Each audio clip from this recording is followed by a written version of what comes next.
The king was God. And so that's one way in ancient Far East back then, they looked at kings. This is God. Persia was one that came along that was like, what was it, Darius or Xerxes? Xerxes from 300. I am God with the little ring of his nose, right? I am God. Who are you? Okay? But not every nation viewed their kings that way. This was just that particular nation, that particular kingdom that lived that way. There were those that were taken by position of military force, such as Canaan. Canaan established kings based upon, I beat you. I was able to have this because I could take this down from you. I beat you in war, so now I am king. Right? And so that was a conqueror's mentality. The Philistines is another group because they're part of Canaan that will come in. If I beat you, I'm your king. You have to surrender to me. Yeah.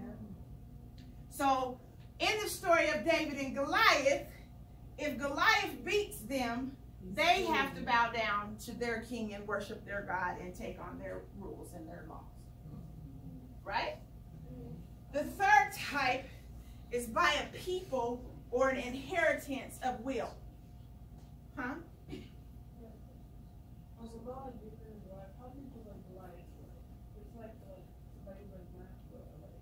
was a giant. Giant.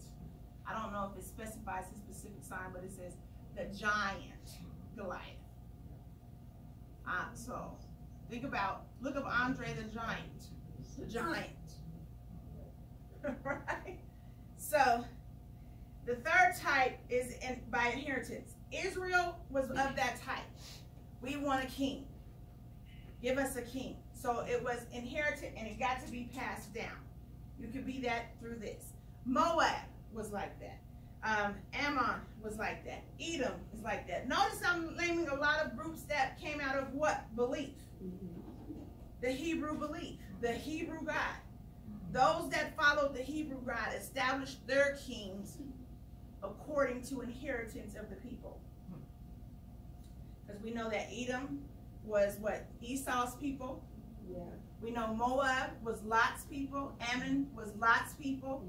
And they're all related to Abraham. So the people that came from Abraham got their kingships through inheritance of the people. Wow. Okay? So those are basically three far ancient ways of how people view kings. Okay? Now, let me ask this question, and I'm going to say this. If I'm a king that's a god, and I'm going to say Q, if you the king, and I'm the prophet that tells you how we're supposed to worship and what we're supposed to do, what are you going to do to me?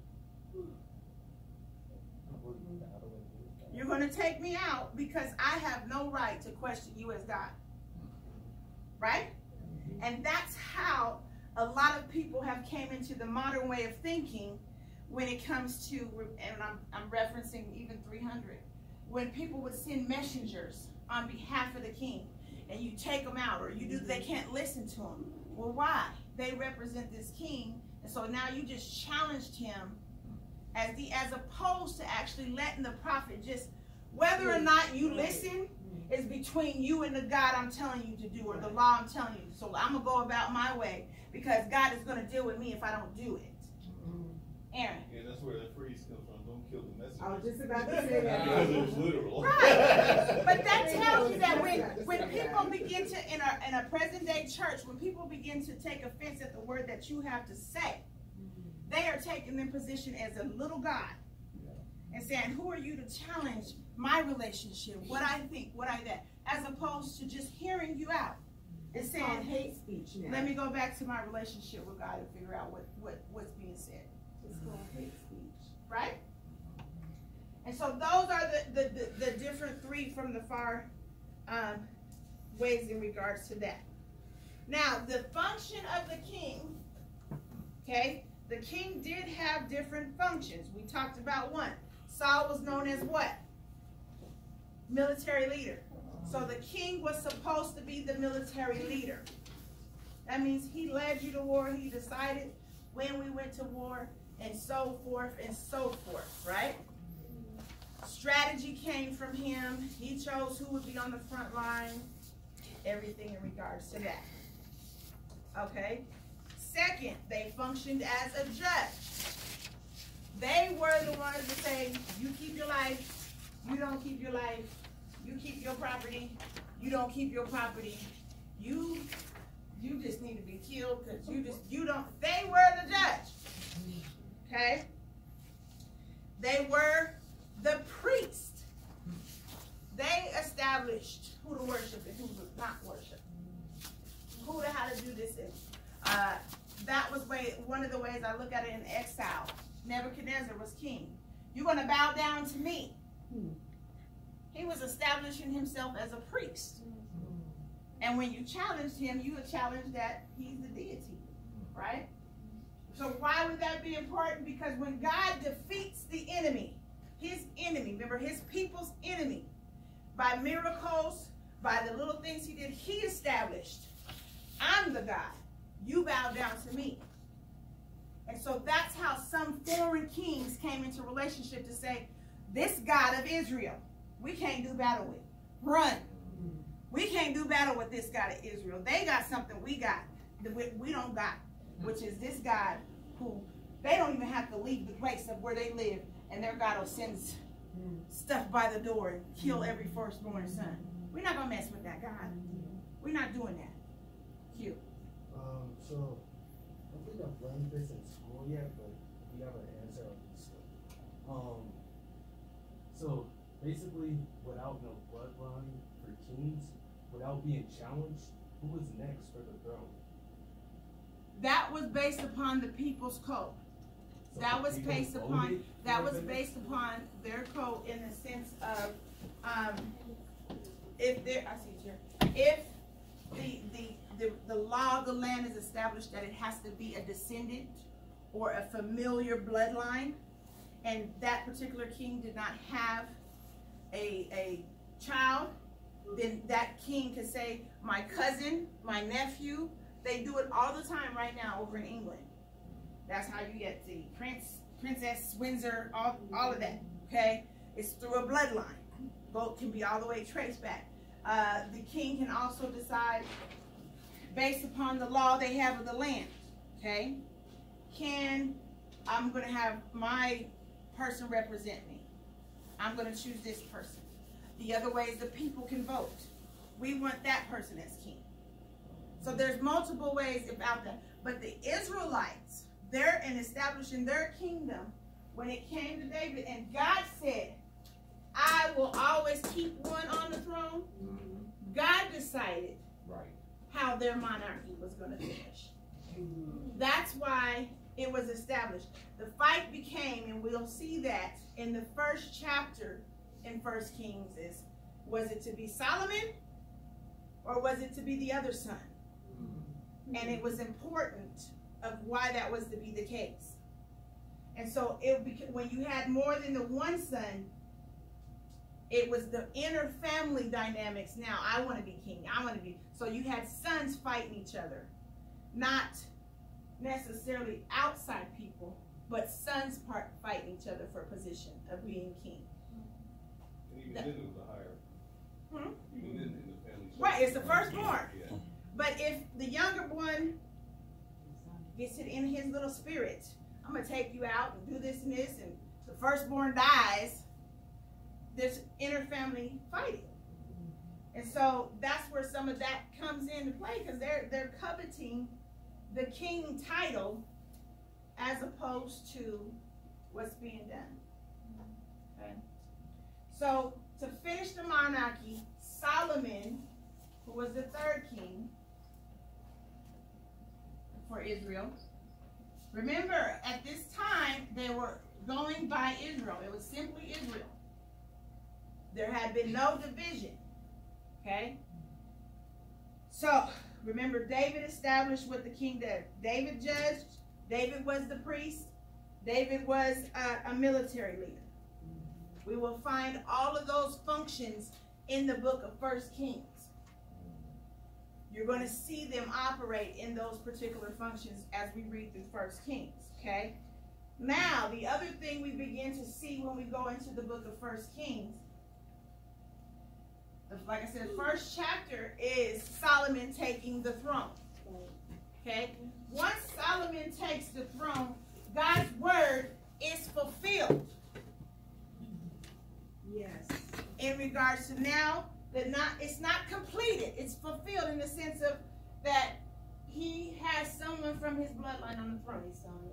Okay? Okay. So that's getting it going because God chose it. But he kept it because like I said, Jesus is on there. Right? And so this was necessary to complete the process into a monarchy. That's why it was a big old fight. Who is going to take this over? Right. Who is going to do this? Whose line is it going to continue through? That's what they were arguing over. Solomon then began to do even more works than his dad. Next slide, baby. Solomon established the court of the king to a level that we now have in play taxation. Prior to Solomon, the way the king, Saul and David, got their money was two different ways. Saul didn't have no money. He's a military man. So he lived off of just what he got. He was living in a fortress, not a palace. Okay? David got his off of military spoils. So when he went out, because remember, David was very active in the military. When he went out and conquered, all that he got back from them was how he got his spoils to do the things that he did.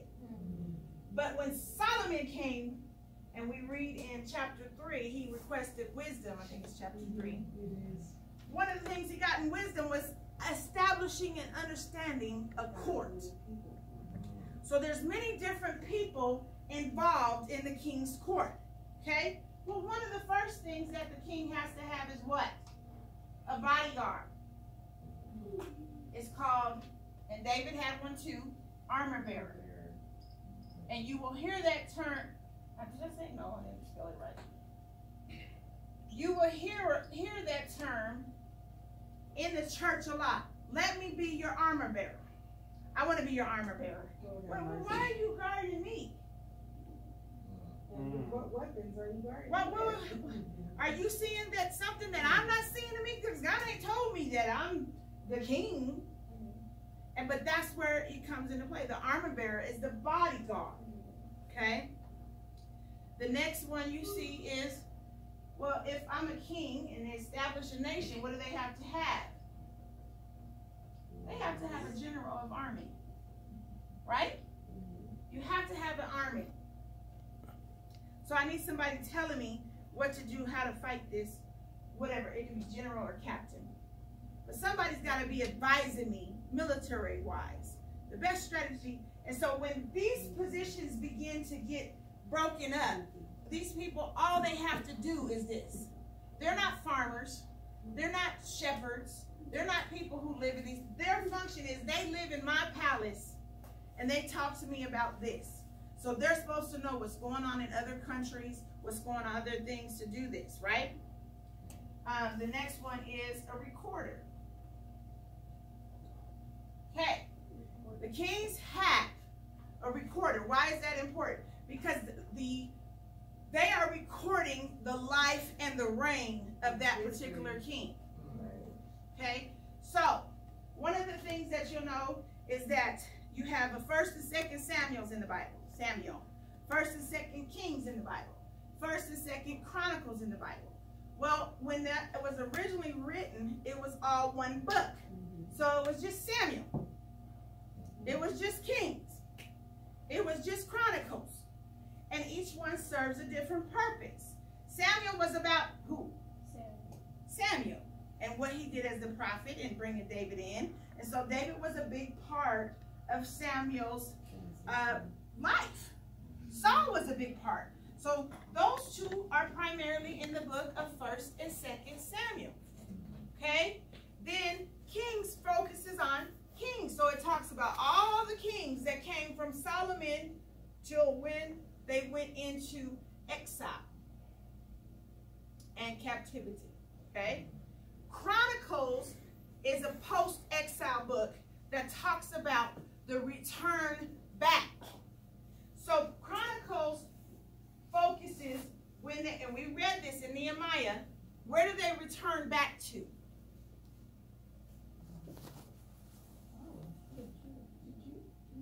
To Jerusalem. So Chronicles focus is Judah, not Israel and Judah, where king focuses on both of them because there's kings in both territories. So Chronicles is simply reminding them of what's going forward. And it's bringing back, Chronicles is an ecclesiastical book focusing on the establishing of the priesthood back. Why? Who wrote Chronicles? Who wrote Ezra? Who wrote it? Who wrote it? Ezra did it. Ezra was a what? Scribe. So every king also had in his court a scribe. The recorder records his life. The scribe is dictating what is going on for others to live by. Why is that important? Okay. Because the book of Kings is not a completely thorough book of history for them. It is simply based on who is writing its perspective to remind them of the history of their kings. Okay? So when we read in the book of Kings, it will say, is it not written in the book of Solomon? Right. Is it not written? So they're choosing to give a particular perspective simply on this one angle based upon there's other information available for you to continue to read. Right? So it's not a completely detailed. I was telling Tiara earlier as I was studying, that hit me because the Bible isn't exhaustive, completely written out. This is the way it's supposed to be. This is the way it is. What we mistake as interpretation of the Bible is how others add into and do things, when if you simply take the Bible at what it is, it's completely exhaustive. That's good. Right? Yes. Whereas Kings is saying, go read another book to finish this out. Go get the other information. So that tells you there's other history that you have to look at. So can the show we were watching is Prophets and Kings, or of Kings and Prophets. Can I present a somewhat accurate viewpoint? I can if I have knowledge of Philistines' history, if I have knowledge of Canaan's history, if I have other nations' histories to piece together the history of the king. I can have a somewhat good, pretty good view. Now, what I can't have a grasp on is the understanding and revelation of the relationship between the king and his God. Okay? That's where the prophet comes in. Okay. So, they also had, most kings had a prophet available to them. Okay? They had an administrator. I'll finish this out real quick. So they had an administrator. Okay. They had an overseer. I don't know, it was so funny because I was thinking about slavery. And I was like, some of these plantation homes back in the day were established like they had a court. Right? They had an overseer of labor, basically. They had a steward of the household, which is basically the woman, the queen, probably would have more contact with that particular person. They had district officers. Why would they have district officers? Because remember, they're representing the 12 tribes, so they need to have representation from each of the tribes. That's familiar, right? Congress. There was, oddly enough, a keeper of the king's wardrobe. That means the king had to be ready to look like the king. He couldn't look like You can have he styles. had to have his swag on, right? He had to have a little bit of swag. You had to have a priest available, because the prophet does not function as the priest. So you had to have the priest for the ceremonies and the feasts and the religious things to take place, right?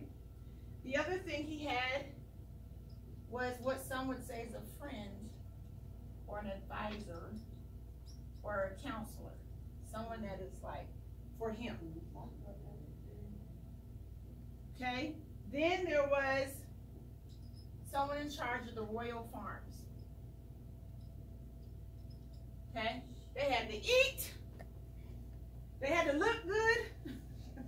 So this person was making sure that if I throw a feast, I got the ability to throw this feast.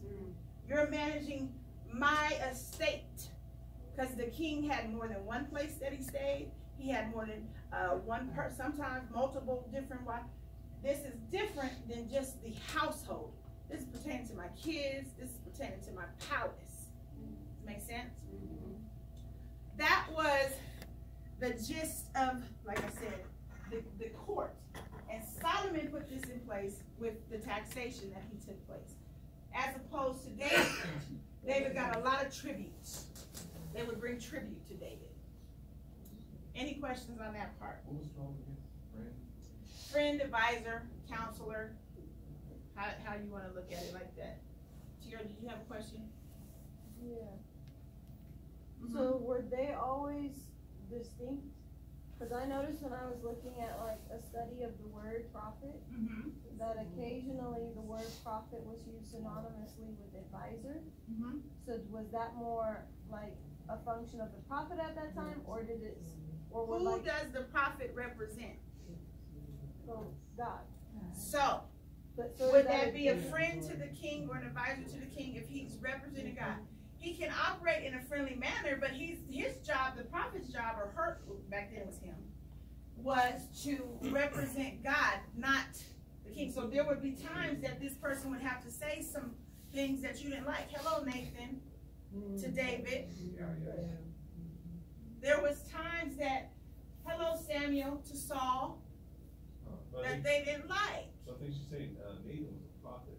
So Well, Nathan's one of the ones that it's used as, he uses the word advisor right, instead as of a counselor. seer. Wow. Mhm. I think that was a question. But what so And what in the regards of the kings would say, what does God say about this? Yeah. What that would be their term of advising for the prophet. What is God saying about this? As opposed to Rehoboam, who is the son of Solomon, who's the next king, and he turns to his advisors about, how do I tax the people? What's the best way to do this? And he says, well, your father did it this way. You should keep it to a minimum. And then Rehoboam does something different. So then my question would be, what would be the point in labeling, in that specific context, the prophet as an advisor instead of just keeping it as a prophet, if the prophet's meant to advise anyway? Because the prophet is dealing with godly matters. If I go to war, does God bless me and give me the reward of winning this? That's also a function of advising. Whereas your friend is the other type of advisor is dealing in the matters of man. The prophet is not dealing with that. He's dealing with the matters of God to receive advisement about. It's about where the loyalties lie. Your friend is loyal to you. It's to you. But the prophet is loyal to God. Right.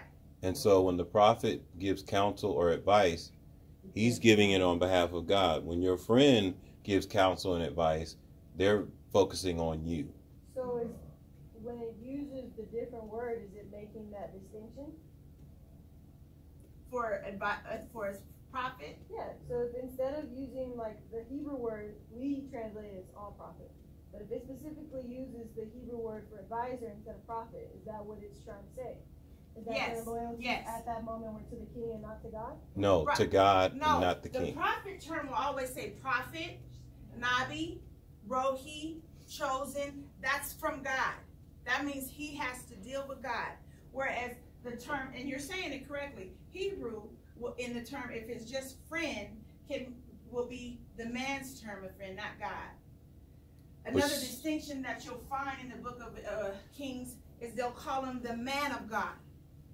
They may not necessarily say prophet, but it translates to prophet. The man of God means that his life has been proven that God walks with him. But you would have to take for granted that a person would know that Nathan was a prophet, so that when the term advisor is used, it's not confused with friend. Right. And why? And that would come from, here we go, back to this. What are we judging our prophet on? If what he says comes to pass, if what he says is happening, then I know that's a prophet. He ain't just whispering in the king's ear. This is what's going on. This is what's happening. This is what it is. Remember, this is how they're looking at it. Okay? They're looking at it. So in the book of Kings, the prophet's role, and Pastor said it kind of correctly, the prophet's role is to be loyal to God, not to the king. Right. Everybody else is loyal to the king. As a matter of fact, when the king takes the throne, one of the things they do in holding their ceremony, I think it is, am I right? Oh, this was 28, not 24, sorry. One of the things they do is they swear him in, I guess we say swear in. They use Joshua 24 as what they're saying. We will pledge our allegiance to you if you pledge your allegiance to God. Okay. Right? We will do what you say if you're doing to God. Right. I think about the follow me as I follow Christ. Right. Don't ask me. So as long as you are doing what God is saying to do, then you have our allegiance. And they had a sort of checks and balance of doing it because each of the tribes had to have a representation to align their self with the king. So they had a choice in it to say we won't or we will, or it wasn't just accepted. Also at that time they could establish how long they wanted their king to reign for, how long they wanted to do that. So that people's will, remember this is the type of kingdom they are, had say so at the time the king is being crowned. Q. So did each kingdom have a prophet? Generally, I won't say, okay, so some kings, if we're talking about in the book of Kings, there was a prophet available, or God would send a prophet to them. Okay? But a lot of them didn't like prophets. A lot of them didn't like it. Because they were evil. Yes. So they were still there, but the king didn't like it, because wouldn't that confuse the people a little bit? Like, if the people saw the king as God, but the prophet was leading them to a God.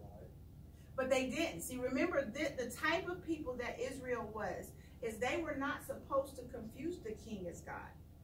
They were supposed to look at, God put this king as on the throne.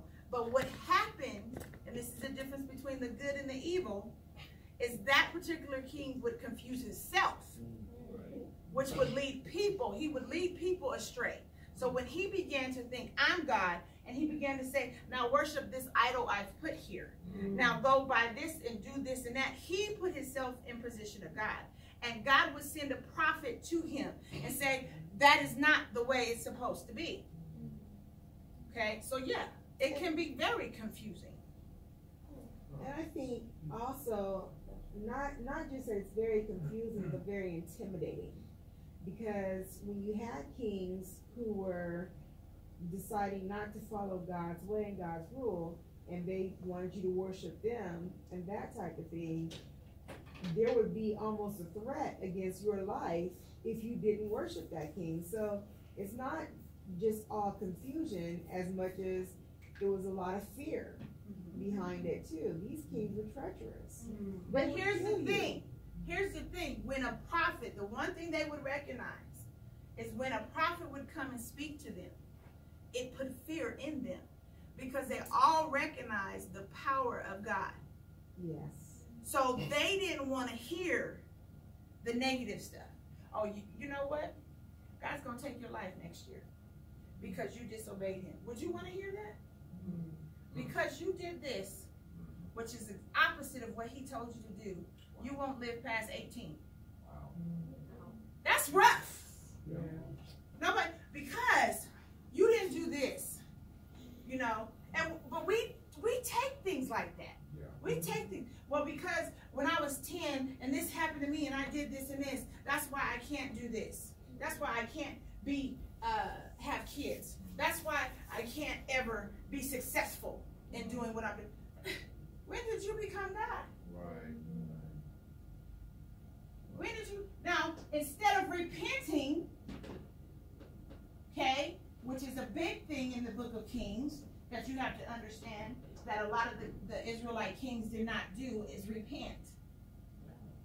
And that is the difference between what's going on. And me and Tara were talking about that earlier. If Saul would have just repented, what if his throne had been taken away from him? You never know. You never know. So our third king was Solomon, like I said. And from there, Solomon's son takes the throne. Okay, so we have one other king, which I said is Rehoboam, which is his son. And from there it divides into Judah, and it divides into Israel. Why? Taxation, money. Hello. Same old, same old. Ain't nothing new under the sun, Solomon said. He was so right. So it divides, but because of money. So the prophet was to remind them, it's not about money, it's not about a property, it's not about this, it's about what thus say the Lord. That was the prophet's responsibility, to hold them accountable. Okay? Next slide, baby. Okay. Any questions on establishing the king? Now we can go into the book of Kings and begin to understand the history behind it, right? The history of what's going on. And you'll see different things. The book of Kings is written from the advantage point, not of chronological, not of a certain order, but based upon one thing. This is the determining factor on how it's written. Good and evil. Okay? Who did they worship? Basically, did they do what God said? Back to this. The book of Kings is based upon this. Did they follow it, the first 12 verses, to be obedient? Or were they in the final verses to be disobedient? Good and evil. Okay? And so, you just simply have prophets coming alongside of you to remind you of that and tell you you're not doing it. You're not doing it. And so the story of Kings, the book, is what that is about.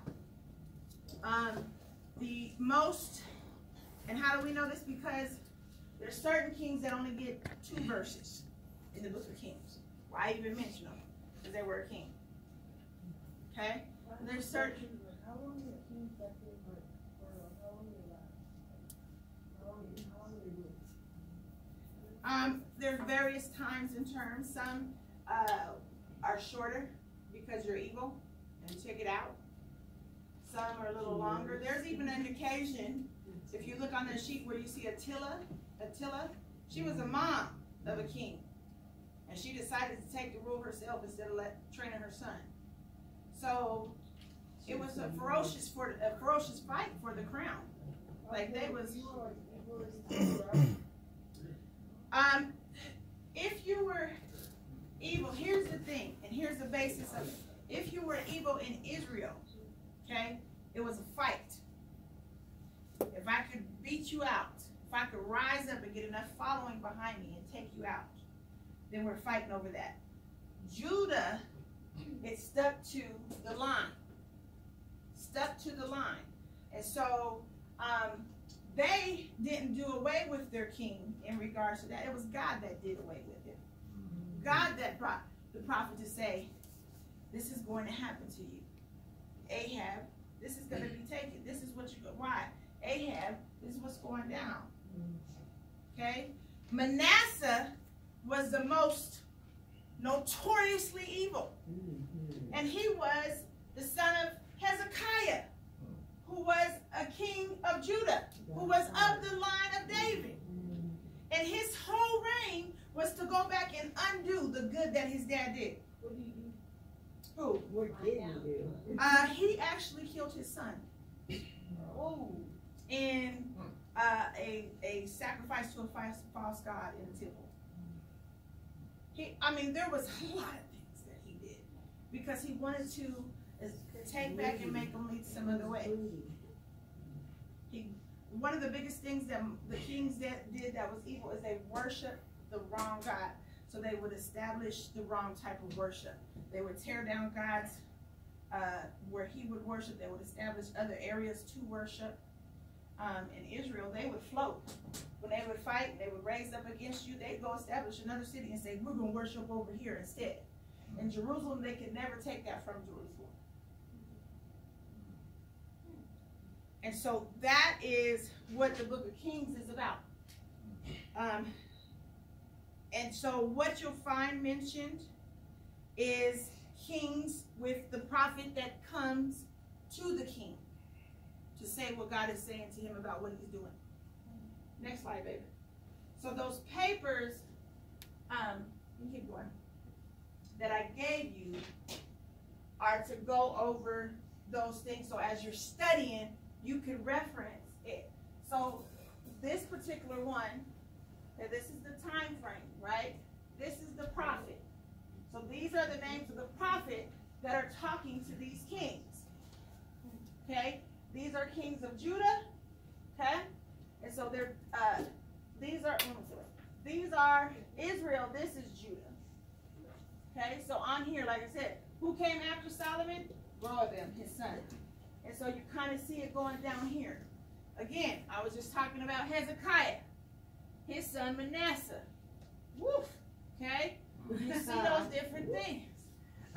Another one that is often mentioned when people are preaching, that was the other one that's talked about as good, Josiah. Okay? He's of Judah. All right? You got them all. You got Ahab up here in Israel, and they go all the way until the time of outside kingdoms take them over. Assyria comes and takes them captive, right? After Assyria is Babylon. We talked about this in Nehemiah. As Babylon comes. These are the kings and emperors of Babylon. Nebuchadnezzar, Daniel. From there, Persia takes over. Who do you have there? Cyrus, Darius, Xerxes, that takes over. All of them fought for this land that's here. We're still fighting for the same land today. Right? And that's how it's broken down. Let me see the next slide, babe. And what I did, I knew it was going to do that, is try to give you guys different looks, and you have the sheets that you can reference as you're studying to say when it mentions this prophet, well, what time frame was this? What was not just going on in Judah when it's this prophet, but what also was going on in Israel when it's this prophet? So, for example, Isaiah, we know Isaiah was during the time of Hezekiah. What does that tell you about where was Isaiah? He was in Jerusalem, right?